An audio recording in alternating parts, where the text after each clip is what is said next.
And so here in part 2, I'm here to tell you that it's all a mind change. Because what we've been taught is that it's science. All we've been taught is theology. And again, I'm not here to condemn, because you can see the Bible through science. You can see a creator through science. You can see and study the Bible through theology. But see, we got to get outside of what we have been taught. We need to relearn what we've been taught to see. See, we have not been taught here in America to look at the spiritual realm. I mean, it's crazy that witches have and Satanists have, but that's the whole point of evolution. Evolution has been here to get us to keep us from seeing into the spiritual realm, and to keep us from seeing that there is a God. But what is hilarious is that evolution will not argue with the pagan gods. They will not argue with Buddha, or argue with a Satanist, or argue with a witch. It seems kind of hypocritical that people that say that there is no God, that we're just here by chance, by evolution, they do not argue with those types of people that believe in pagan gods. But they spend all their life, all their effort, trying to claim that there is no God, so that those that are Christian can, see things from their view, and take us away from seeing things from the Spirit.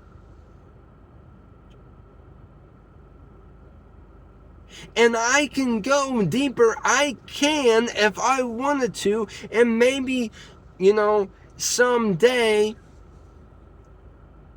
I will, go deeper, because I can go deeper and give you scripture that will prove that evolution is actually a spirit. There is a spirit of evolution. I can go deeper if I wanted to.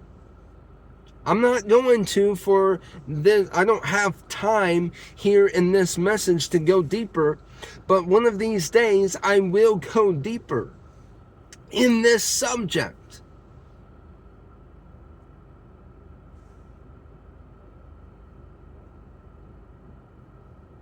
But you see, my point is, because we have been lied to, we've been taught this, we need to unlearn what we've been taught. And we need to learn to walk by the Spirit. It does tell us in Scripture that we need to walk by the Spirit and in truth. See, you can discover truth with science, and you can discover truth with theology. But that does not mean that you're walking by both the Spirit and in truth.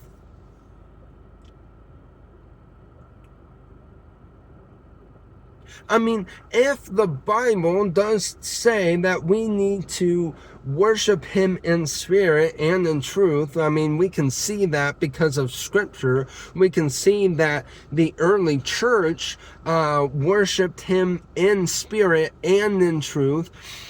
We see in scripture where John says that Jesus will baptize us in the Spirit. And then there's other verses there that say that we are, that the Spirit will come down upon us. Why do we not believe the Bible? I mean, we say that because John 1:1, the Word was here from the beginning, it existed, and then later it tells us because the Word is God. And we believe that the Word, the Bible, is inspired words from the Lord himself. That, yeah, maybe man wrote it, but it is inspired. That those words put on paper, put into the Bible, is inspired by God. And what do we know from John 1:1? That the Word is God. And so we know that God is not going to lie to us. God is not going to give us a part truth, a half truth. He's not going to stretch the truth.